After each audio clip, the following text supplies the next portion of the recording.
Bonjour et bienvenue pour cet atelier Yoga chez soi organisé par le magazine Esprit Yoga. Alors on va laisser un peu de temps pour que chacun puisse arriver. N'hésitez pas à me dire si le son est parfait. Voilà. Et puis n'hésitez pas aussi à me dire de quelle ville vous êtes situé. On va prendre quelques instants pour accueillir les uns et les autres pour cette séance matinale. Alors n'hésitez pas, hein, écrivez dans la boîte de conversation si vous m'entendez bien, si le son est correct.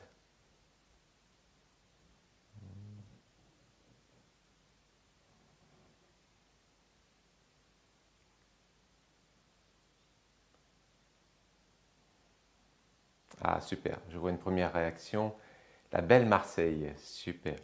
Je me demandais justement si les commentaires, la boîte de commentaires marchait. Et là, merci Yolande d'avoir fait le premier pas. Merci. Bonjour, son correct. Merci, merci. On va laisser encore 1 ou 2 minutes. Alors aujourd'hui, nous allons faire une séance dans la grande voie du yoga, mais nous n'allons pas faire du yoga postural. Nous allons aborder beaucoup plus la science qu'on appelle les pranayama, la science du pranayama. Donc on va rentrer dans cette science aujourd'hui et à travers aussi la science des 5 souffles vitaux. Alors je regarde les commentaires pour l'instant. Parfait. Courbevoie, Haute-Seine, nord de Lyon.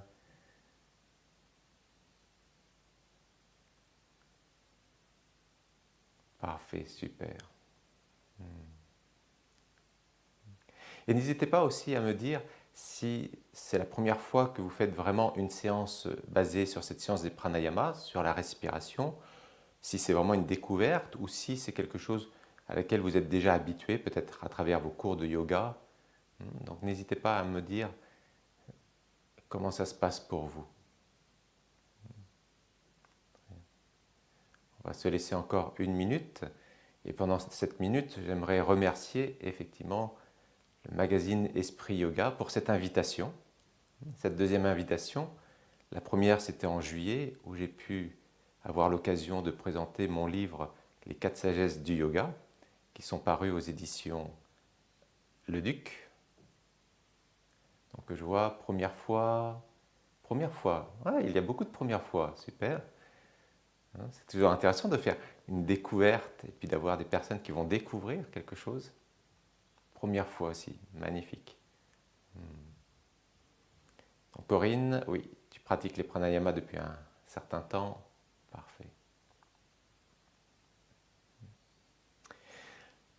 Pour me présenter en quelques mots, voilà, ça fait depuis à peu près maintenant plus d'une 25 années que j'enseigne tout ce qui concerne le domaine de la respiration, la méditation, le yoga, forcément, la spiritualité au sens large, surtout la tradition védique dans laquelle je me suis formé depuis il y a une trentaine d'années.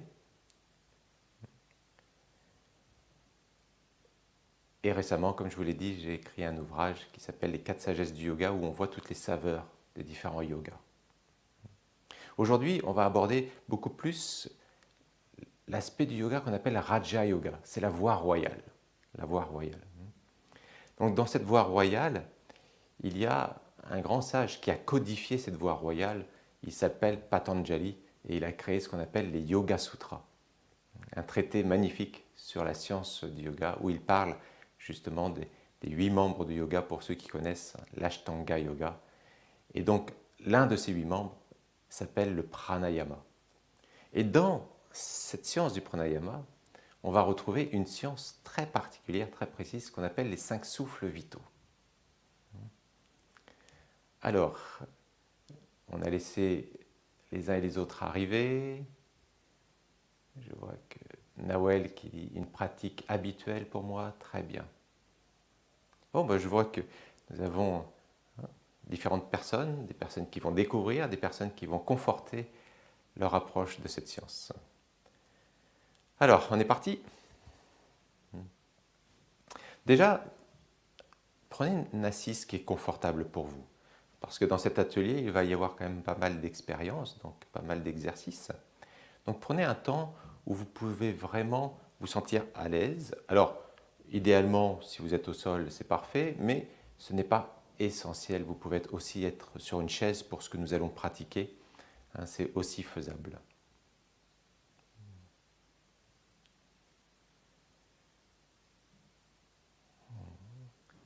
Alors, déjà, portons notre attention sur cette posture. Hein. Patanjali le nomme asana. Asana, ce n'est pas simplement des postures de yoga, c'est surtout comment je suis installé dans la posture.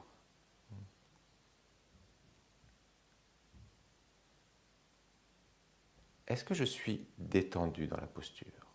Est-ce que je suis dans une position ferme? Vous voyez, des fois, on va se détendre et il y a un côté relâché, même avachi. Et là, le corps, il est avachi, il n'a pas de teneur. Et des fois, on peut être ferme, mais avec trop de rigidité. Notre rigidité fait en sorte qu'il va nous enlever la détente. Donc, asana a une particularité très précise. C'est arriver dans une posture, avoir cette fermeté, c'est-à-dire cette stabilité, et en même temps, je suis dans une détente, une sérénité. Donc prenez un temps, car c'est très important, ces premiers moments où on s'assoit. Donc voilà, si vous sentez que votre colonne vertébrale n'est pas assez droite, prenez un temps pour bien vous installer dans votre colonne vertébrale. Être présent, hein, présent dans le corps, présent dans chacun des membres de votre corps.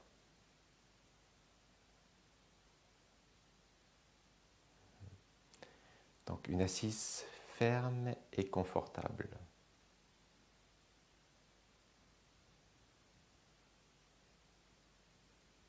Et on va rester 1 minute dans cette posture. Déjà dans cette posture, est-ce que vous sentez qu'il y a de l'agitation? Est-ce que vous sentez qu'il y a une stabilité? Comment vous sentez dans cette posture? Le fait d'être conscient de cette posture maintenant, est-ce que ça réveille peut-être un inconfort? Est-ce que ça réveille peut-être une douleur?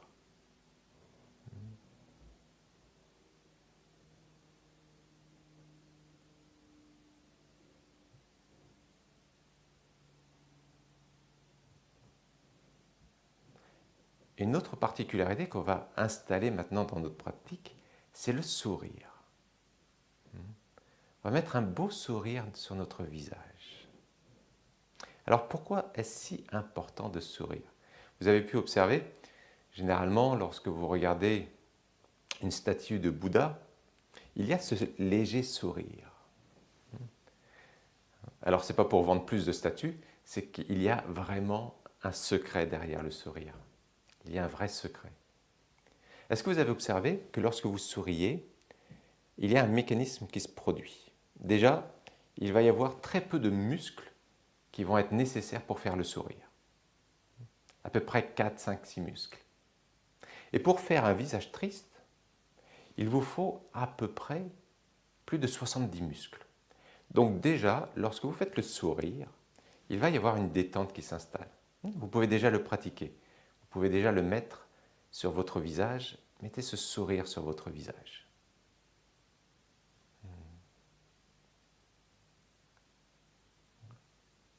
Et observez un autre aspect maintenant. Ce qui va se produire, c'est vos narines vont s'élargir. Donc il va y avoir un apport d'oxygène beaucoup plus important. Donc on revient sur ces deux fondamentaux déjà. La première, c'est la colonne vertébrale bien droite, l'assise dans ce qu'on appelle asana, le léger sourire sur le visage. Et observez maintenant, observez comment vous vous sentez.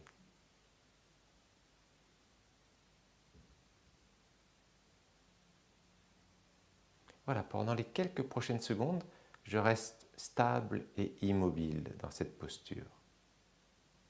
Et en même temps, j'observe ce sourire et j'observe comment je me sens.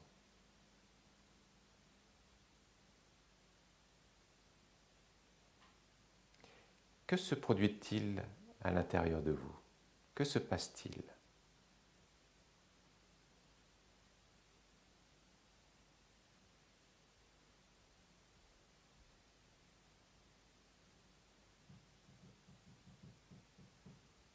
Le fait de garder le corps immobile, est-ce que vous sentez qu'il y a une certaine sérénité, un certain calme qui s'installe, même au niveau du mental? Votre mental peut-être est moins actif déjà, il commence à se poser.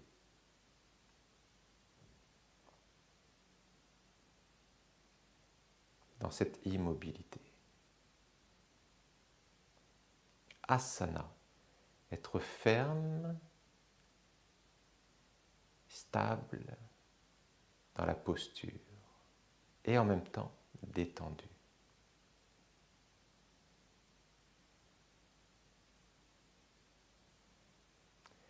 Maintenant, nous allons décaler notre attention. Nous venons de l'attention qui était portée sur notre corps physique. On aurait pu aussi déjà, et c'est ce que nous allons peut-être faire maintenant, pourquoi pas, allez, osons explorer. Devenez conscient de votre environnement. On va passer des différentes strates. L'environnement qui est l'aspect le plus grossier dans lequel on vit, le plus grossier dans le sens le plus dense, la notion de densité.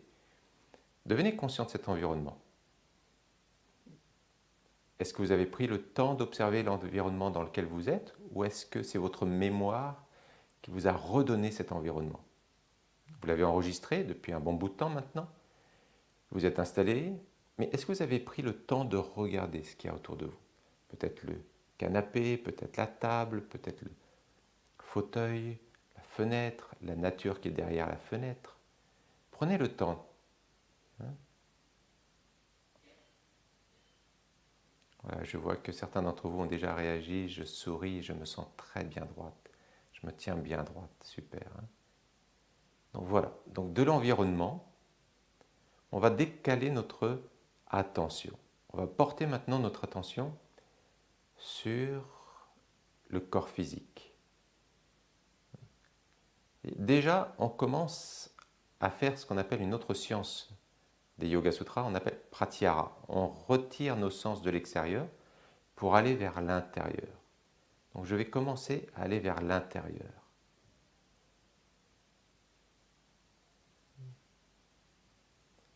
Donc là, je suis maintenant dans l'observation du corps physique. Une fois de plus, dans cette observation, est-ce que ma colonne vertébrale est bien droite? Est-ce que je suis stable, ferme et à la fois détendu? Donc là, je suis dans l'attention du corps physique. Et puis, on pourrait aller un petit peu plus loin. À l'intérieur de ce corps physique, il y a une alchimie qui se passe à chaque instant. Des cellules qui se renouvellent, des cellules qui meurent, le sang qui circule, les fluides, la lymphe, la salive, l'aspect osseux, l'aspect musculaire, l'aspect digestion, peut-être que vous êtes en train de digérer une nourriture que vous avez mangée peut-être il y a 1 heure, 2 heures. Observez qu'il y a une magnifique et complexe à la fois, simple et complexe activité au sein de ce corps physique.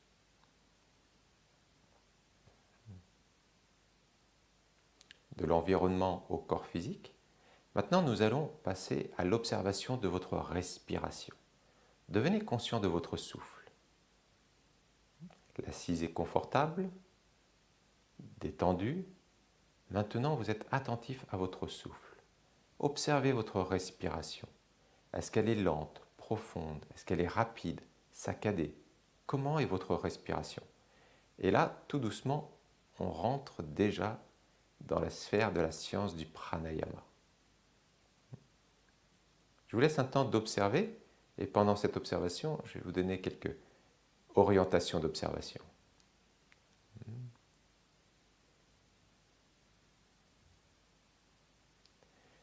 Est-ce que vous avez observé que ici et maintenant, la plupart du temps, et avant que vous portiez votre attention sur le souffle, votre respiration était un mécanisme inconscient et involontaire. Et par bonheur, il est inconscient et involontaire.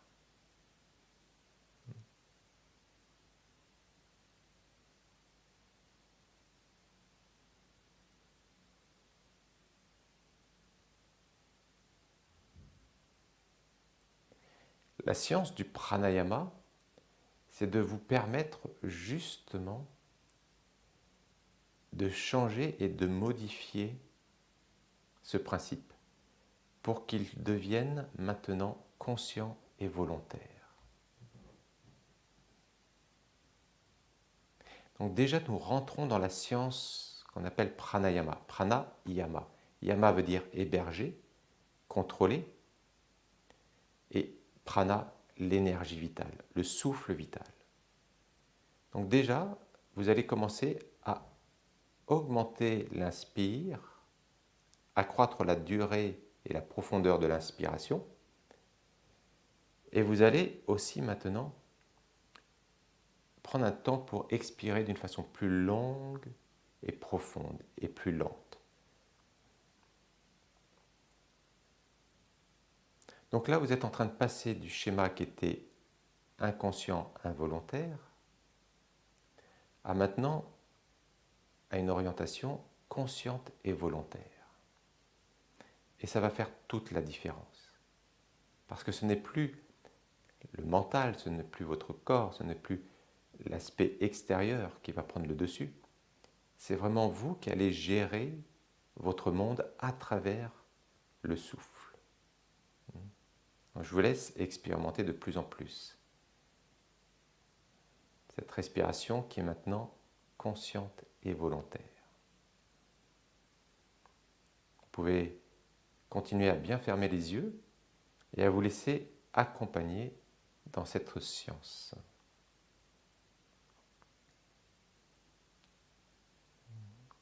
Et continuez votre attention portée sur le souffle qui est devenu maintenant un mécanisme conscient et volontaire.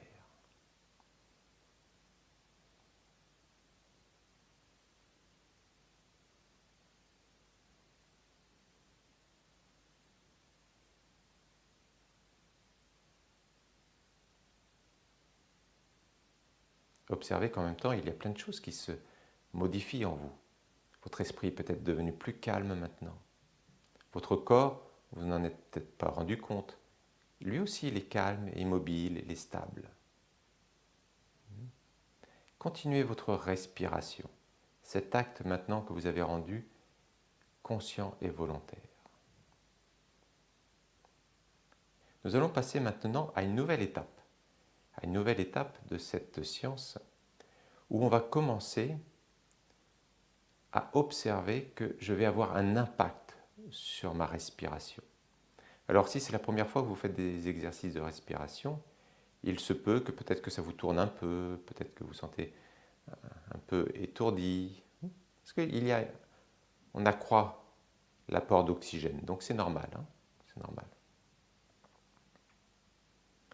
Donc maintenant, portez votre attention sur votre inspiration et vous allez rendre votre inspiration active, c'est-à-dire vous allez contrôler votre inspire. Vous allez inspirer, contrôler le flux, la lenteur, la longueur. Vous allez inspirer jusque là où vous pouvez. Donc vous rendez l'inspiration active et ensuite, lorsque vous allez expirer, vous allez la rendre passive, c'est-à-dire qu'elle va se produire d'elle-même. L'expiration va se produire d'elle-même. Donc je vous laisse expérimenter. Inspirez en profondeur. Allez le plus loin possible. C'est vous qui contrôlez l'inspiration. Et quand vous allez expirer sans avoir un impact ou un contrôle volontaire sur cette expiration, vous allez le laisser se produire. Donc, je vous laisse pratiquer. Donc là, vous êtes dans l'inspire et le contrôle de l'inspire à un certain niveau. Il y a plusieurs niveaux de contrôle de l'inspiration. Et vous allez expirer sans porter votre attention. Il va se produire naturellement parce que vous ne pouvez plus aller plus loin dans cette inspiration.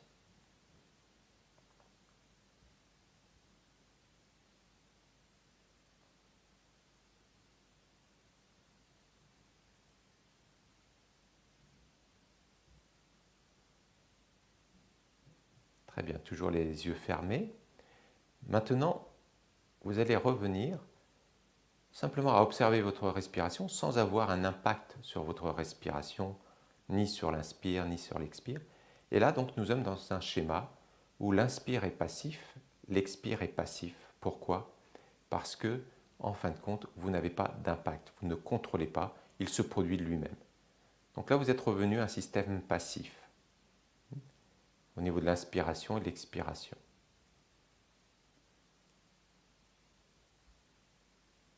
Donc, je vous laisse observer encore ce processus, ce mécanisme qui s'est mis d'une façon naturelle. Vous inspirez, expirez, vous êtes simplement observateur, mais ça se produit de lui-même et vous n'avez pas de contrôle sur cette respiration. Donc là, vous êtes dans le système passif-passif. Inspiration passive, expiration passive.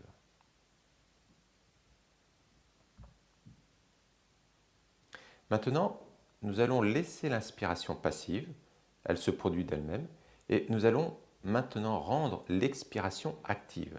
C'est-à-dire que vous allez avoir un contrôle sur votre expiration et vous allez expirer le maximum, au maximum que vous pouvez. Et ensuite, ce qui se produit, c'est que naturellement, vous allez avoir envie d'inspirer. Donc l'inspiration se fera d'une façon passive. Parce que ça sera un mécanisme naturel où vous avez besoin de reprendre un apport en oxygène. Donc, je vous laisse continuer. Si vous êtes sur l'inspire, vous la laissez se produire. Maintenant, si vous êtes sur l'expire, vous contrôlez l'expire. Vous allez jusqu'au bout. Expirez au maximum. Expirez, expirez, expirez, expirez au maximum. Et une fois que vous sentez que vous ne pouvez pas aller plus loin dans l'expiration, l'inspiration viendra naturellement. Et heureusement. Heureusement. Donc c'est la beauté de cette respiration. Elle se fait d'une façon involontaire et incontrôlée, mais nous pouvons la rendre volontaire et contrôlée. Donc je vous laisse un instant pour expérimenter cette inspiration passive, expiration active.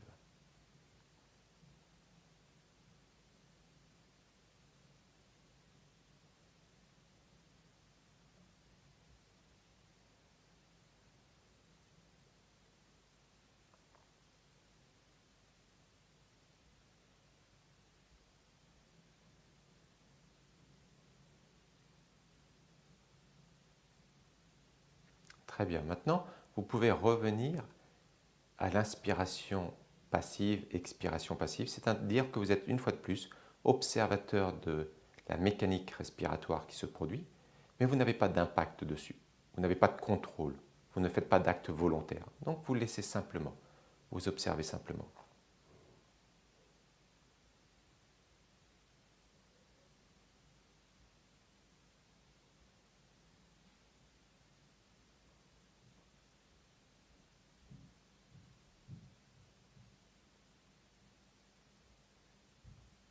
Et maintenant, nous allons passer justement à l'autre phase où nous allons rendre l'inspiration active, l'expiration passive.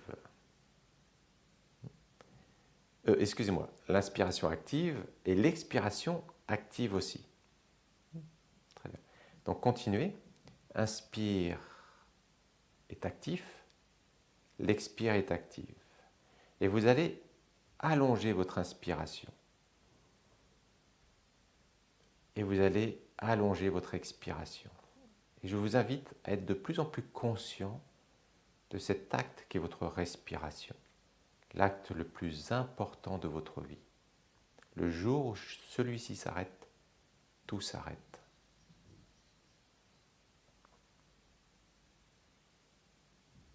Oh, il y aura certainement une autre aventure qui prendra le dessus, mais en tout cas pour le plan physique, ça s'arrêtera. Donc soyez une fois de plus dans cette inspiration active, cette expiration active dans la lenteur et la profondeur, tout en étant dans une posture ferme, détendue, stable, immobile et à la fois sereine.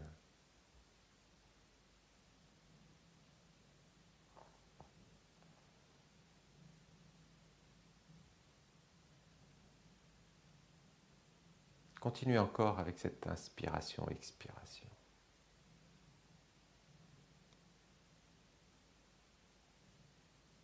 Et maintenant, pour en terminer avec cet exercice, nous allons rajouter encore quelque chose. Simplement pour que vous en preniez conscience. On n'ira pas plus en profondeur. Si vous avez toujours les yeux fermés, c'est parfait. Si vous écoutez simplement les instructions, c'est parfait, ça suffit. Nous allons observer maintenant la phase de transition entre l'inspiration et l'expiration, et entre l'expiration et l'inspiration. Donc vous êtes dans cette inspiration que vous pouvez rendre volontaire et consciente maintenant. Vous augmentez l'inspiration et au bout de l'inspiration, devenez conscient de cette phase de transition. Elle est très légère, elle est très courte. C'est une phase de rétention. Même si vous n'avez pas un impact dessus pour l'instant, il y a comme une phase très courte de rétention, que ce soit en haut de l'inspire ou en bas de l'expire. Et cette phase est appelée dans le yoga Kumbhaka, phase de rétention. Je vous laisse simplement prendre le temps d'observer cette phase pour l'instant.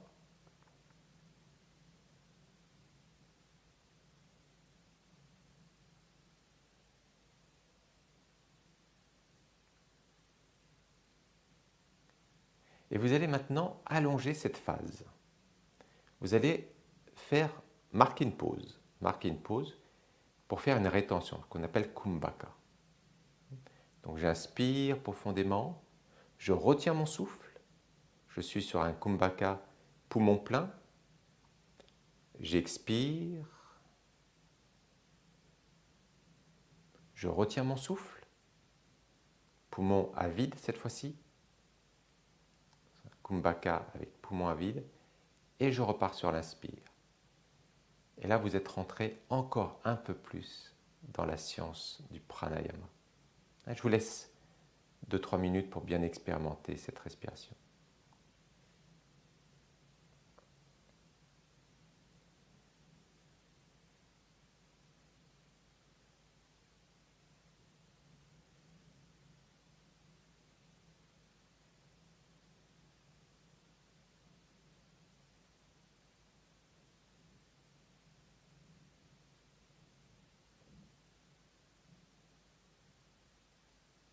Continuez l'observation, encore et encore. Je suis dans cette inspiration profonde. Au bout de cette inspiration, je vais être maintenant dans la transition qu'on appelle Kumbhaka, la rétention. Une fois que je sens que la rétention est terminée, j'ai envie de passer à l'expiration, le plus lentement possible. Et une fois que je suis arrivé jusqu'au bout de l'expiration, je reste poumon vide, en rétention, Kumbhaka vide, et je repars. Faites encore 4, 5, 6 respirations.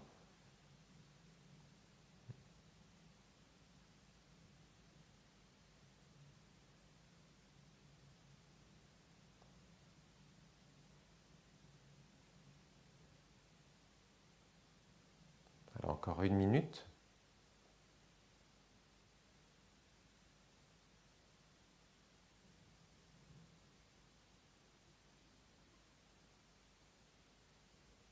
Très bien, maintenant, retrouvez une respiration normale et observez comment vous vous sentez. Observez, observez ce qui se passe à l'intérieur de vous. Observez votre état intérieur.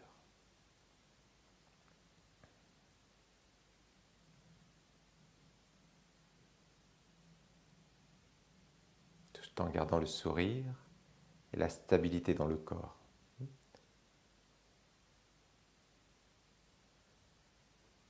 Sthira Shukam Asanam. Une posture ferme, stable et à la fois sereine et détendue. La détente dans le corps et dans l'esprit. Prenez une nouvelle grande respiration et relâchez.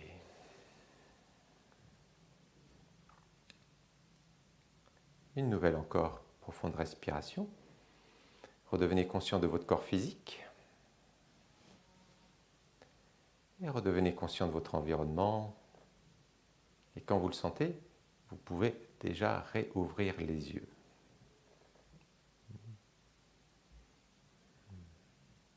Comment vous sentez-vous dans cette première partie? Maintenant, dans la deuxième partie, nous allons aborder beaucoup plus les souffles vitaux. Mais c'est important que vous compreniez et que vous perceviez un peu plus cette dynamique de cette séance qu'on appelle les pranayamas. Donc n'hésitez pas à marquer dans la boîte de conversation comment vous vous sentez après cette pratique. Quelle a été votre observation de ces différentes phases? L'acte le plus important de notre vie, c'est vraiment l'acte le plus important de notre vie. Le jour où celui-ci s'arrête, tout s'arrête. Donc je vous laisse vraiment partager dans la boîte de conversation. Super Frédéric. Voilà, ressentir à l'intérieur. Détendu, super, relaxé. Super. Oui, déjà, vous commencez à avoir un impact. Nos émotions ont un impact sur notre mental, sur notre respiration. Si une personne est en colère, la respiration est courte, rapide, saccadée. Une personne qui est triste, on va beaucoup plus expirer qu'inspirer. Et une personne qui a peur, respiration en suspens, que va-t-il se passer? Et une personne qui est joyeuse, que va-t-elle faire? Elle va inspirer beaucoup plus profondément.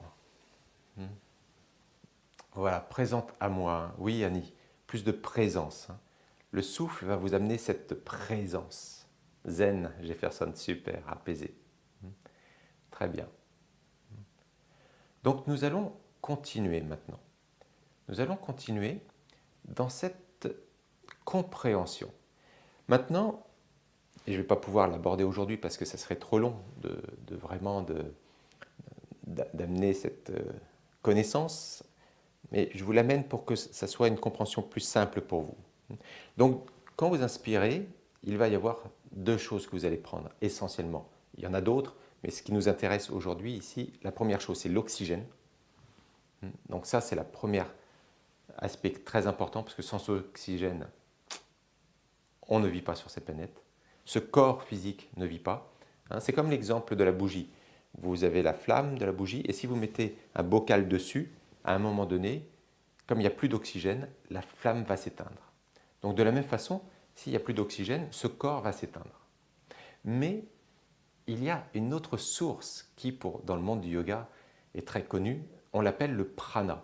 Pour donc la science occidentale, orientale plutôt, ça va être beaucoup plus le ki, le chi. Donc le prana. Oui, envie de s'étirer, Monica. Oui, et n'hésitez pas, étirez-vous, faites même quelques exercices en attendant. Voilà. Sentez qu'il y a quelque chose qui se passe. Ben justement, que se passe-t-il à l'intérieur? Ce que nous allons vivre va être influencé par les 5 souffles vitaux. Dans la science du yoga, on l'appelle les pancha prana vayu. Vayu, c'est les vents, les flux. Pancha veut dire 5. Et prana, énergie vitale, souffle vital. Donc les pancha prana vayu, les 5 souffles vitaux. Et que vont être ces 5 souffles vitaux?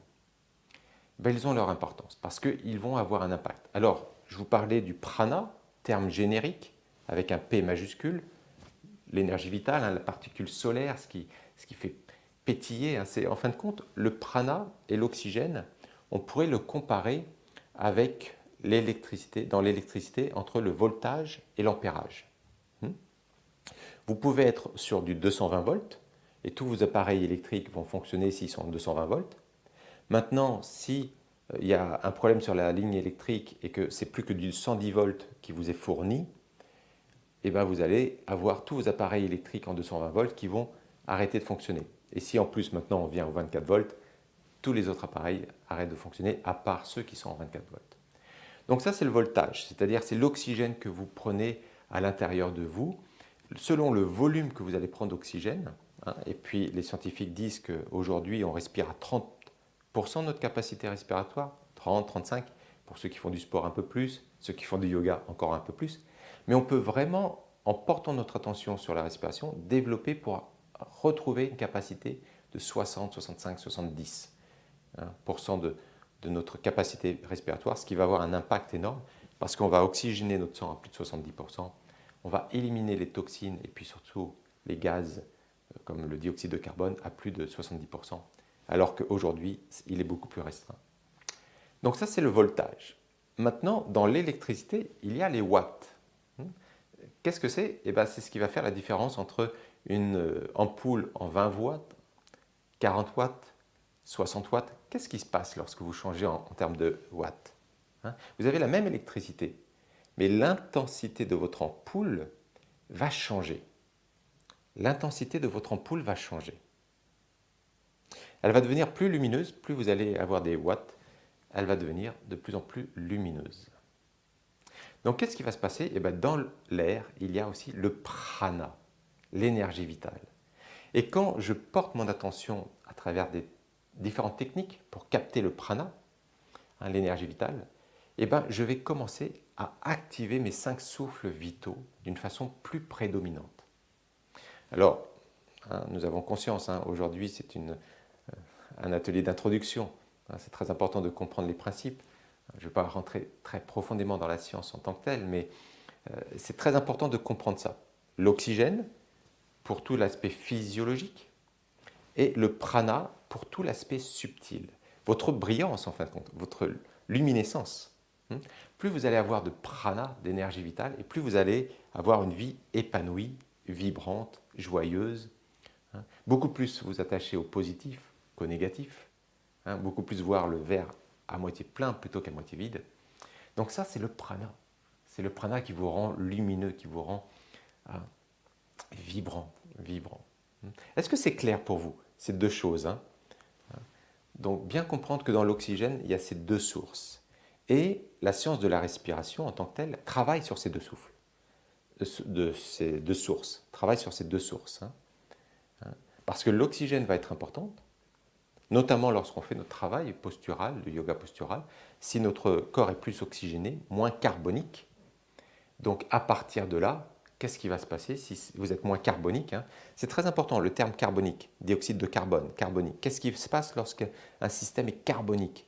Il devient plus fort, plus ferme, plus tendu. Ferme, pas dans l'aspect noble du terme, plus dur, plus tendu, plus rigide. Donc qu'est-ce qui se passe? Notre corps devient plus rigide. Notre corps devient plus rigide. Donc là, on a du mal à faire un mouvement. Lorsqu'on se lève, on a du mal à se sentir vraiment léger dans le corps. Donc la respiration et l'aspect postural du yoga est très important. Les deux sont très importants. Donc ce qui va se passer maintenant, c'est que l'oxygène a son importance, mais le prana, et ça on l'oublie la plupart du temps. Parce que le prana, si vous voulez, vous n'allez pas le prendre naturellement comme avec l'oxygène. Dès que vous faites une inspiration, dès que vous faites une expiration, l'oxygène, vous le prenez. Ça, c'est obligatoire, dès qu'il y a ce mécanisme. Mais la dose de prana que vous allez prendre, selon l'environnement dans lequel vous êtes, imaginez que vous êtes dans un endroit confiné, les fenêtres sont très rarement ouvertes, comme des fois lorsqu'on est dans notre travail, dans ces grandes tours vitrées où il n'y a pas d'oxygène, c'est que de l'air conditionné. Il n'y a pas de prana. Il n'y a pas d'énergie vitale. Donc, plus vous oxygénez votre système, oui Corinne, c'est très important cette notion de carbonique, plus vous oxygénez votre système, plus vous allez détendre et assouplir votre système. Donc c'est pour ça que dès que les gens commencent à rentrer dans cette science de la respiration et dans les bienfaits de la respiration, vous allez voir que le corps va devenir naturellement plus souple, beaucoup plus léger. Donc quand l'air est conditionné, il n'y a pas de prana. Forcément, il y aura de l'oxygène. Vous ne pouvez pas faire autrement. La qualité de l'oxygène va différer, mais il y aura quand même de l'oxygène. D'accord? Le prana, par contre, il peut ne pas être là. Le prana, c'est vraiment lié avec l'énergie solaire, les particules solaires, quand ça pétille, lorsque vous faites rentrer de l'air frais. Et d'ailleurs, Si vous allez par exemple dans un pays chaud, vous avez plus de pétillance. Déjà, vous avez envie de faire plus de choses, moins envie de vous mettre sous votre couette. Vous avez plus de dynamisme parce que le taux d'ensoleillement est plus important. Et à l'inverse, des fois dans les pays du Nord, il y a un taux de dépression un peu plus important des fois parce que un taux d'ensoleillement moins important, plus de nuit. Donc ça a un impact. Donc maintenant, pour entrer plus dans le temps qui nous reste, dans cette science des souffles vitaux qu'on appelle les Pancha Pranavayu, qui va être très important de comprendre. Parce que maintenant, vous avez fait rentrer votre électricité chez vous. Vous avez fait rentrer votre électricité chez vous en 220 volts. Vous avez des systèmes avec différents watts, parce que c'est plus lumineux. Mais maintenant, est-ce que vous avez vu que cette électricité va se transformer? La même électricité va se transformer en chauffage, en son, en lumière, en force motrice, en froid avec le frigidaire. On parle de la même électricité.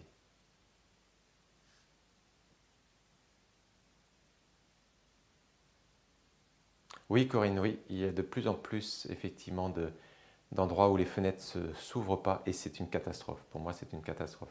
Il faut renverser ça. Donc, est-ce que vous percevez? La même électricité va se transformer en différentes forces, fonctions chez vous, mais c'est la même électricité.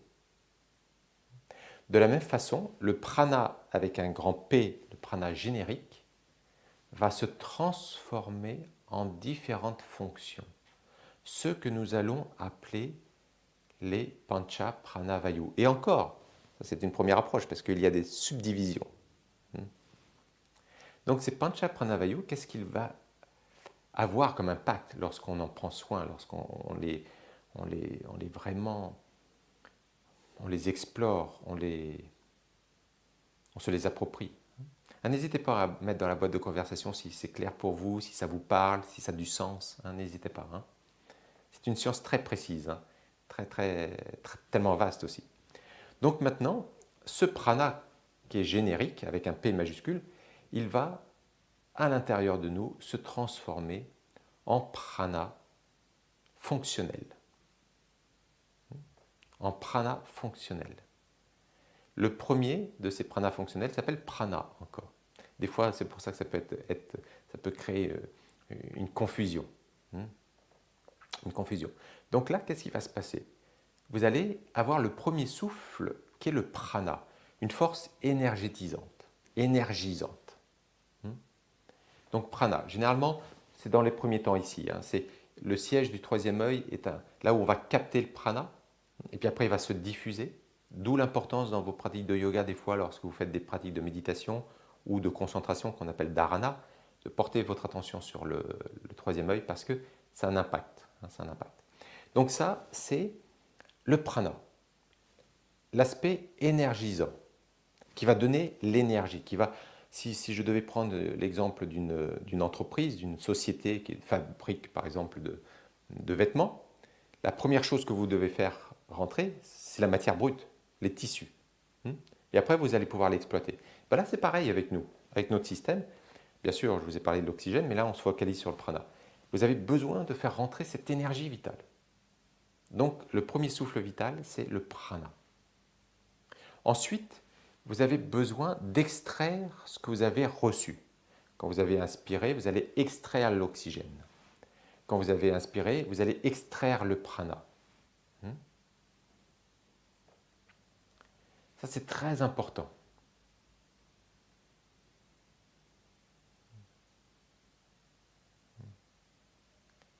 Donc, c'est très important de comprendre que il va y avoir comment je vais extraire. Et ça, c'est samana. Samana, c'est le souffle vital qui va extraire. Extraire le prana. Extraire l'oxygène. Extraire les nutriments. Mais pas simplement à ce niveau-là. Ça va aussi avoir un impact sur l'aspect psychologique. Qu'est-ce que je fais rentrer à travers mes sens? Qu'est-ce que je fais rentrer aussi comme concept, comme croyance, comme peur. Donc comment je vais extraire tout ça? Ça, c'est vraiment cet aspect. Samana. Samana. Et ensuite, samana. Une fois que vous avez extrait, une fois que vous avez extrait la matière brute de votre entreprise, les tissus, vous avez extrait les tissus qui vont être nécessaires, vous allez les concevoir et puis après vous allez les diffuser dans les différents départements. Départements pour peut-être pour créer le patron, créer la matière première pour le pantalon, pour la robe, peu importe. Voyez, donc vous allez dispatcher. Et ça, c'est Vyana. Donc Samana se trouve dans cette région-là et Vyana se trouve dans tous les membres. Ça va jusqu'au bout. Pour que vous sentiez Samana, on va faire un exercice.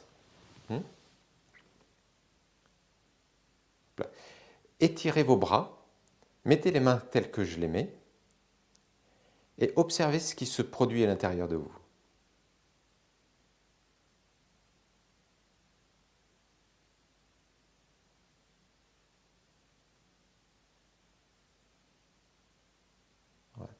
Que se passe-t-il? Est-ce que vous sentez qu'il y a quelque chose qui se passe dans votre avant-bras, jusque dans la main? Vous sentez que ça fourmille Vous sentez dans les mains, ça fourmille?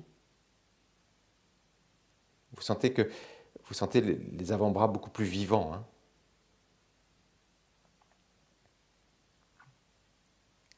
Ça, c'est Vyana. Là, nous sommes en train de travailler Vyana. On est en train de travailler la circulation. C'est-à-dire, vous avez extrait, mais là, vous allez beaucoup plus loin. Vous allez maintenant dispatcher Vyana. Et des fois, des personnes qui ont justement des problèmes de circulation sanguine, c'est parce qu'il y a des problèmes aussi. Oui, alors si vous avez des tensions dans les avant-bras, c'est parce que ça va réveiller tout ça. Ça va travailler ce qu'on appelle des canaux énergétiques, qu'on appelle des nadis. Donc ça va diffuser dans les canaux énergétiques.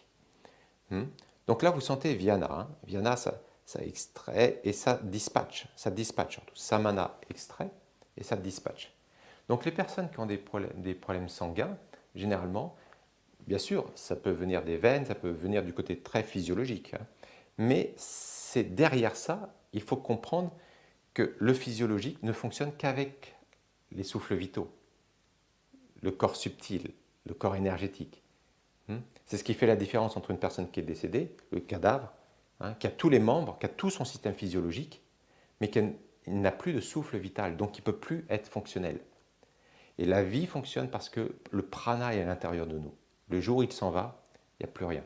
Avec le dernier souffle, l'oxygène arrête d'alimenter, mais ce qui va se passer, c'est qu'il n'y a plus les souffles vitaux pour alimenter et faire fonctionner. Donc Vyana, c'est vraiment très important de comprendre et surtout d'utiliser des techniques pour bien travailler ces différents souffles vitaux. Et puis après, une fois que vous avez fait vos habits, il va y avoir des tissus, de la matière qui est résiduelle. Donc ce sont des déchets, il va falloir les éliminer. Et donc il va y avoir ce souffle vital qu'on appelle apana. Apana, c'est l'extraction, c'est ce qui va vous permettre d'extraire le dioxyde de carbone, c'est ce qui va vous permettre aussi d'extraire les urines, les sels. Donc ça, c'est apana. Mais aussi, apana, l'ancrage. C'est ce qui nous permet de nous ancrer, d'être stable. Et puis après, une fois que vous avez ces 4 souffles vitaux, il va y avoir le 5e qui est Udana. Udana, c'est l'expression. C'est comment je m'exprime. C'est ici, au niveau de la gorge, tout ce côté expression. C'est beaucoup plus un élan qui va vers, voilà, je m'exprime. Udana, c'est la notion de je m'exprime. Je communique. Donc, ces 5 souffles vitaux vont avoir un impact sur notre vie à chaque instant. À chaque instant. Sur le plan physiologique, corporel, sur le plan mental, sur le plan émotionnel, sur le plan psychologique, spirituel. Ça va avoir un impact sur tout. Est-ce que c'est clair? Est-ce que vous avez perçu les différents souffles vitaux? Est-ce que vous avez perçu l'importance de ces souffles vitaux dans notre vie? Parce que ça va avoir un impact énorme. Une personne qui est sur le plan psychologique a du mal à accueillir de nouvelles idées. Ça, c'est un problème de samana. Oui, j'ai froid, j'ai des frissons, donc à partir de là, c'est très, très intéressant hein, de pouvoir peut-être se mettre un châle, de se réchauffer, parce que ça travaille, ça travaille. Vous pouvez peut-être sentir vos mains circulent, ça circule dans les mains. Donc c'est très important de comprendre l'importance de ces souffles vitaux, l'importance. Hein. Alors, il va y avoir, à travers la science des pranayama, justement des exercices pour travailler tel ou tel souffle vital, pour travailler aussi un ensemble de souffles vitaux, parce qu'ils sont tous interreliés. Mais des fois, il va y avoir des défaillances. Par exemple, une personne qui a des problèmes de constipation, ça peut venir aussi parce que le souffle vital apana n'est pas fonctionnel. Ou parce que Viana n'est pas fonctionnel, parce qu'il y a un manque de circulation. Il se peut que le système lymphatique aussi.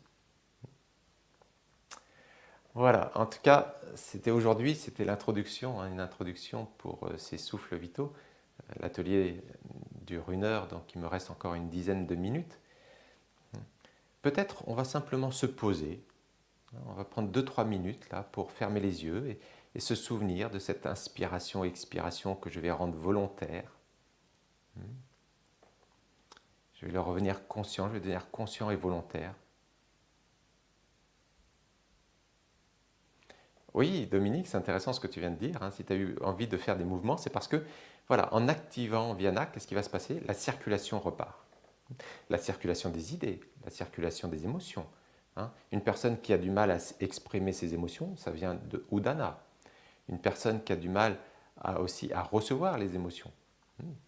Tout ça, c'est des souffles vitaux qui ont un impact.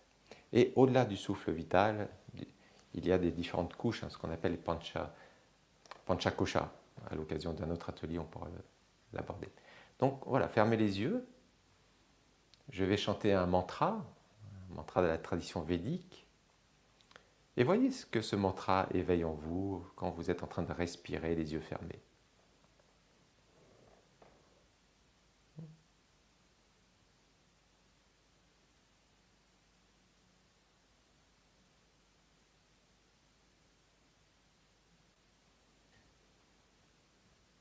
Om Namo Parinavataya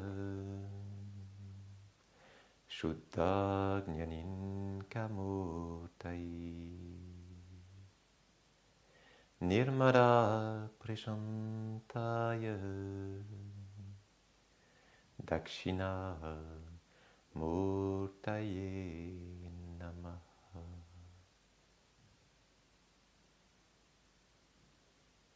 Et détendez-vous. Sentez qu'au plus profond de vous, les 5 souffles vitaux fonctionnent pour vous, pour votre bien-être.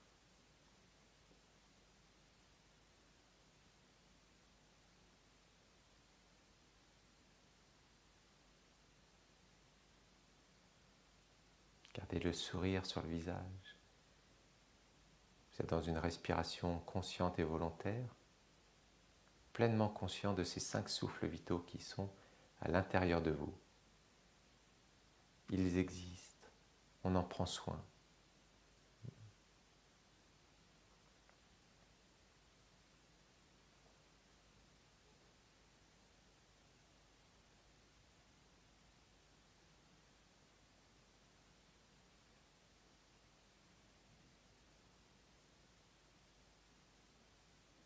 Et vous pouvez, avec un beau sourire, réouvrir les yeux.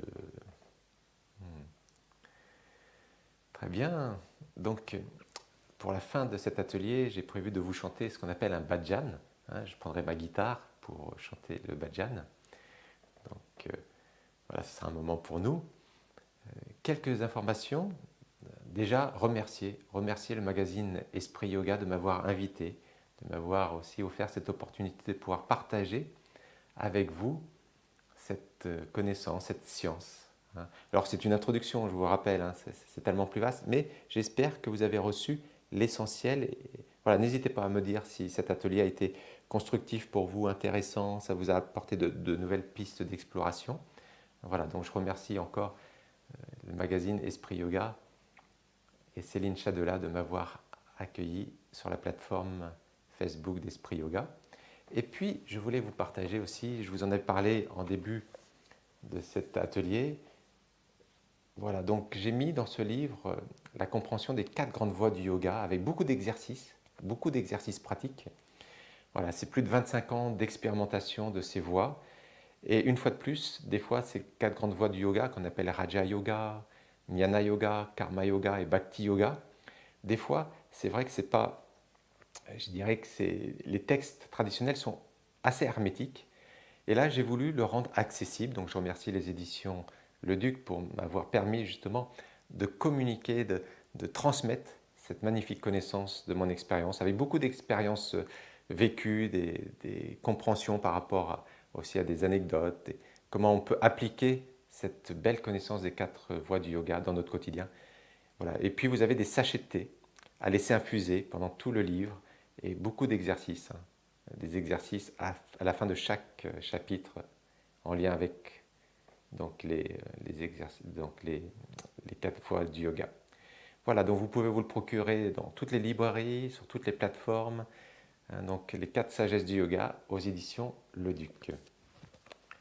Et puis, je voulais vous inviter, pour ceux qui ont apprécié cette science du yoga des 5 souffles vitaux, je vais donner un webinaire jeudi 15 avril à 20 h.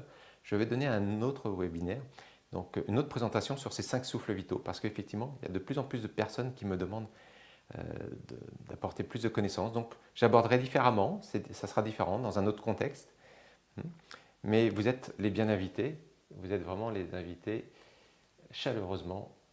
Et je vous mets le lien où vous pouvez vous y inscrire. Donc, dans la boîte de conversation, voilà, vous avez le lien où vous pouvez vous inscrire. C'est un webinaire gratuit, donc vous pourrez aller encore plus loin dans cette compréhension du souffle. Oui, comme dit Peter, le souffle, c'est la vie. On est en respirant et on meurt en arrêtant de respirer. Effectivement, le premier acte, c'est l'inspire, le dernier acte, c'est l'expire. Et que faisons-nous pendant ces 2 temps? Et observez simplement que la qualité de notre vie va dépendre de la qualité de notre esprit, et la qualité de notre esprit, de la qualité de notre respiration. Donc, je vais vous chanter un bhajan lié avec aussi les 5 éléments qui créent le macrocosme aussi bien que le microcosme. Voilà. Et si vous le connaissez, vous pouvez chanter derrière votre écran, vous pouvez vraiment chanter.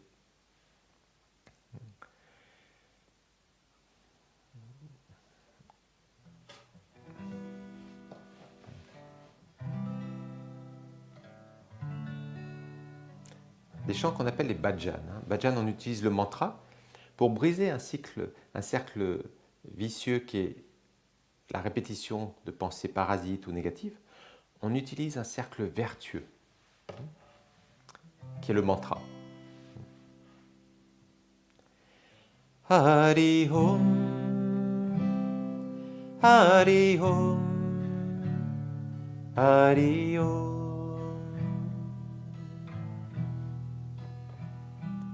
Hari Om, Hari Om, Hari Om, Hari Om, Hari Om, Hari Om, Hari Om, Hari Om, Namah, Hari Om. Namah, Hari Om, Namah, Hari Om,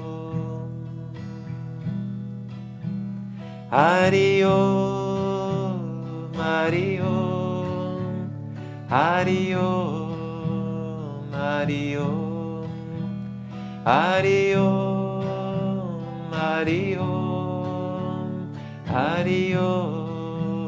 Hari Om, Hari Om, Namah, Hari Om, Namah, Hari Om, Namah, Hari Om, Hari Om, Hari Om, Hari Om, Hari Om, Hari Om, Hari Om, Hari Om, Hari Om, Hari Om, Hari Om, Namah, Hari Om, Namah, Hari Om, Namah, Hari Om, Hari Om, Hari Om, Hari Om,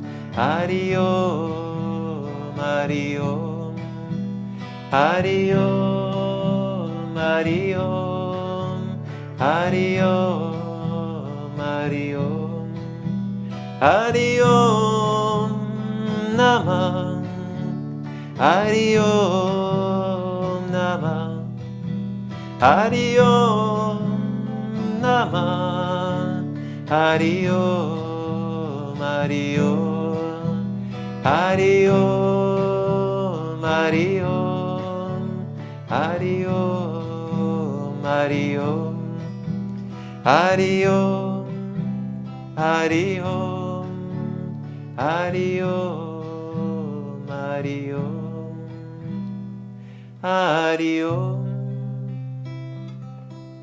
Hari Om, Hari Om, Shivoham, Shivoham, Shiva Swarupoham, Nityoham, Shuddhoham, Buddhoham, Muktoham, Shivoham, Shivoham,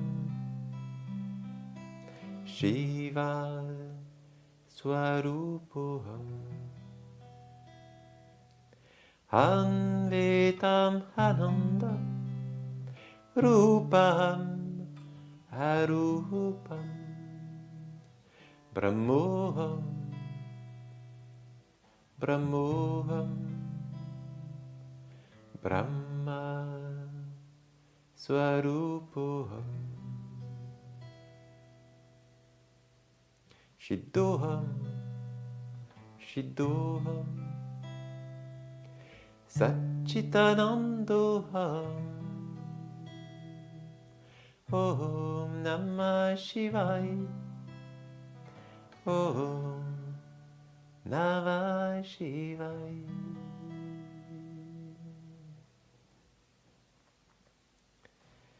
Encore un grand merci au magazine Esprit Yoga. Je vous remets le lien, parce que je vois qu'il y en a qui ne l'ont pas. Je vous remets le lien dans la boîte de conversation. Et je vous souhaite un très beau week-end. Et n'hésitez pas à revenir encore sur la vidéo, de replonger dedans. Je vous souhaite une belle fin de journée et je vous dis à très bientôt. Au revoir.